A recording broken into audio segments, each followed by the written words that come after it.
साथियों नमस्ते। मैं कमल किशोर वर्मा अपने चैनल में आपका फिर से स्वागत करता हूं और मैं आज आपको बताने जा रहा हूं रामचरितमानस के बारे में।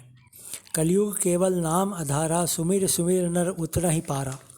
कलयुग में राम का नाम बहुत बड़ा सहारा है। तुलसीदास जी ने रामचरितमानस के रूप में जो ग्रंथ दुनिया को दिया है वह अद्भुत है, संसार के लिए अनमोल रत्न है। रामचरितमानस का पाठ करने से संपूर्ण पापों का नाश होता है, घर में सुख समृद्धि आती है, आपके नैतिक, बौद्धिक, चारित्रिक, सामाजिक, आध्यात्मिक सभी प्रकार का आपका विकास होता है, आपकी उन्नति का मार्ग प्रशस्त होता है, घर में शांति होती है। इसलिए प्रत्येक हिंदू के घर में नित्य प्रति रामचरितमानस का पाठ अवश्य होना चाहिए। रामचरितमानस के पाठ को हमारे यहाँ 4 प्रकार से किया जाता है। पहला प्रकार ये है कि संपूर्ण रामायण का 24 घंटे में पूरा पाठ कर दिया जाता है। इसे सामान्य भाषा में रामायण पारायण कहते हैं। यह अधिकांशतया मंदिरों में किया जाता है। दूसरा प्रकार यह है कि रामचरितमानस की संपूर्ण पूरी पुस्तक को 9 दिन में पूरा किया जाता है। इसे नवाहन पारायण कहते हैं। नवरात्रि के दिनों में नवाहन पारायण करने का विशेष महत्व है, क्योंकि नवरात्रि 9 दिन की होती है तथा इस 9 दिन में ही रामचरितमानस का पूरा पाठ हो जाता है। इसे नवाहन पारायण कहते हैं। तीसरे प्रकार का जो इसका पाठ किया जाता है वह यह है कि 30 दिनों में रामचरितमानस को पूरा किया जाता है। इसे मास पारायण कहते हैं। तथा चौथा तरीका यह है कि दैनिक पाठ। इसमें लोग अपनी श्रद्धा और समय के अनुसार प्रतिदिन 5 दोहे, 21 दोहे, 11 दोहे इस प्रकार से पढ़ने का नियम बना लेते हैं और अपने घर पर अपनी सुविधा अनुसार रामचरितमानस का पाठ करते रहते हैं। रामचरितमानस का पाठ अलग अलग कामनाओं के लिए भी किया जाता है। यदि आपको उत्तम गुणवान संतान की चाहत हो, या आपके यहाँ पर संतान तो है परंतु आप उस संतान को गुणवान और बुद्धिमान बनाना चाहते हैं, तो आपको बालकांड का पाठ करना चाहिए। यदि आपको आध्यात्मिक क्षेत्र में उन्नति चाहते हैं तो आपको उत्तरकांड का पाठ करना चाहिए। और यदि आपको शत्रुओं से और शत्रु बाधा से मुक्ति चाहिए तो आपको सुंदरकांड का पाठ करना चाहिए। तथा समस्त प्रकार की कामनाओं के लिए रामचरितमानस का पूरा पाठ करना चाहिए। रामचरितमानस के पाठ करने की सामान्यतः विधि इस प्रकार है। आप नहा धोकर स्वच्छ वस्त्र पहनकर एक आसन पर बैठ जाएं। आसन आपका लाल या सफ़ेद हो सकता है। आपके सामने एक लकड़ी के पटिये पर आपको राम दरबार का फ़ोटो स्थापित करना है। यदि आप बालकांड, उत्तरकांड अथवा संपूर्ण रामायण का पाठ कर रहे हैं तो आपको पटिये पर राम दरबार का फ़ोटो स्थापित करना चाहिए। राम दरबार का फ़ोटो ऐसा होना चाहिए जिसमें राम जी और सीता जी सिंहासन पर बैठे हुए हों। राम और सीता का खड़े हुए का फ़ोटो आपको स्थापित नहीं करना है। यदि आप सुंदरकांड का पाठ कर रहे हैं तो आपको सामने हनुमान जी का चित्र स्थापित करना है, और हनुमान जी का चित्र ऐसा होना चाहिए जो वीर मुद्रा में हो और उसके एक हाथ पर पर्वत उठा हुआ होना चाहिए। जब आप चित्र को स्थापित कर लें तो आपको उसके ऊपर जल चढ़ाकर कुमकुम, चावल आदि से उसकी विधिवत पूजा करना चाहिए। आप उस फोटो के आगे मिट्टी का एक गोल दीपक लगा दीजिए। दीपक आपको गोल ही लगाना है और मिट्टी का ही लगाना है। मिट्टी से पवित्र इस संसार में कुछ नहीं है। डिजाइन को देखते हुए या सुंदरता को देखते हुए लंबा चोंच वाला या डिजाइन वाला, कंगूरे वाला या धातु वाला, स्टील वाला दीपक आपको नहीं लगाना है। आपको सिर्फ मिट्टी का ही दीपक लगाना है और गोल दीपक ही लगाना है।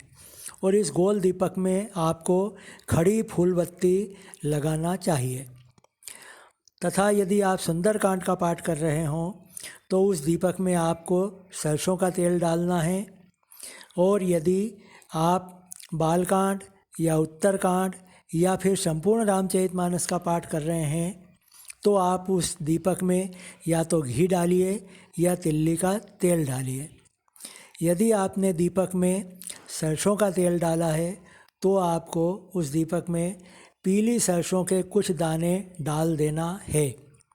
तथा यदि आपने दीपक में घी या तिल्ली का तेल डाल दिया है तो आपको उस दीपक में कुछ दाने चावल के डालना है।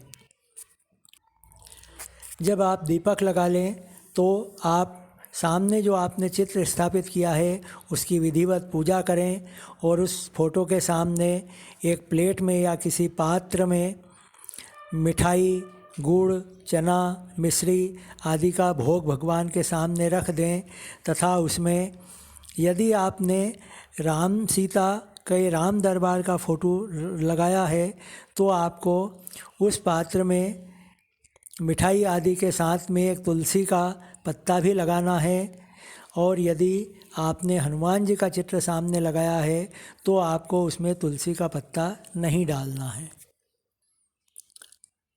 इसके साथ ही आपको धूप बत्ती भी जलाना है और अगरबत्ती आपको नहीं जलाना है। अगरबत्ती में बाँस की कीड़ी होती है तथा हिंदू धर्म में बाँस को जलाना निषिद्ध माना गया है। यदि आपने राम दरबार का फ़ोटो स्थापित किया है तो आपको श्री राम सीता का ध्यान करना है। ध्यायेदाजानुबाहुं धृतशरधनुषं बत पद्मानस्थं पीतं वासवसानं नवकमलदलस्फुलिनेत्रप्रसन्नं वामाङ्करोडसीतामुखकमलमिल्लोचनं नीरदाभं नानालङ्कारदीप्तं दगतमुरुजटामण्डलं रामचन्द्रम्। यदि आपने हनुमान जी के चित्र को स्थापित किया है तो आपको हनुमान जी का आवाहन करना है। रामायण तुलसी कृत कहूँ कथा अनुसार, आसन लीजो प्रेम से आइए पवन कुमार। इसके पश्चात आप अपने सामने रामचरितमानस की पुस्तक को किसी रील पर स्थापित करके आप उसे पढ़ना प्रारंभ कर सकते हैं। रील के ऊपर भी आपको लाल रंग का वस्त्र बिछाना चाहिए। इसके पश्चात आप बालकांड के सोरठा क्रमांक 1 से सोरठा क्रमांक 5 तक के सोरठों को आपको पढ़ना है। जेहि सुमरत सिद्धि होय गणनायक करिवर वदन, करहु अनुग्रह सोय बुद्धि राशि शुभ गुण सदन। मूक होहि वाचाल पंगु चढ़हि गिरवर गहन, जासु कृपासु दयाल द्रवहु सकल कलिमल दहन। नील सरोरुह श्याम तरुण अरुण वारिज नयन, करो सोम मूर्धाम सदा क्षीर सागर शयन। कुंद इंदु समदेह उमा रमण करुणा अयन, जाहि दीन पर नेह करहु कृपा मर्दन मयन। वंदो गुरुपद कंज कृपा सिंधु नर रूप हरि, महामोहतम पुंज जासु वचन रविकर निकर।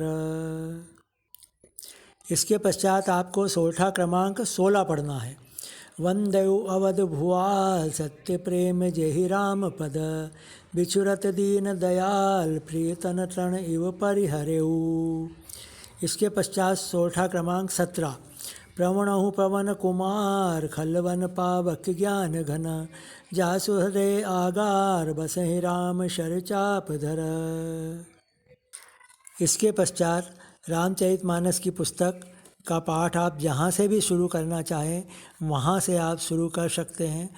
और जितनी देर आप इसका पाठ करें उसके पश्चात आप भगवान को प्रणाम करें और श्री रामायण जी की आरती करें, भगवान को भोग लगाएं और यदि आपने सुंदरकांड का पाठ किया है तो आप हनुमान जी की आरती भी करें। और आपने अन्य कोई पाठ, बालकांड, अयोध्याकांड या संपूर्ण रामचरितमानस का पाठ आप कर रहे हैं तो आप श्री राम जी की आरती भी करें। और इसके पश्चात आप उपस्थित सभी सदस्यों में प्रसाद का वितरण करें। आप भी प्रसाद लेवें, आप भी प्रसाद ग्रहण करें तथा उसके पश्चात आप कथा का विसर्जन करें। और कथा विसर्जन का मंत्र है, कथा विसर्जन होत है सुनहु वीर हनुमान, जो जन जहाँ से आया हूँ तह तह करऊ पयान सिया।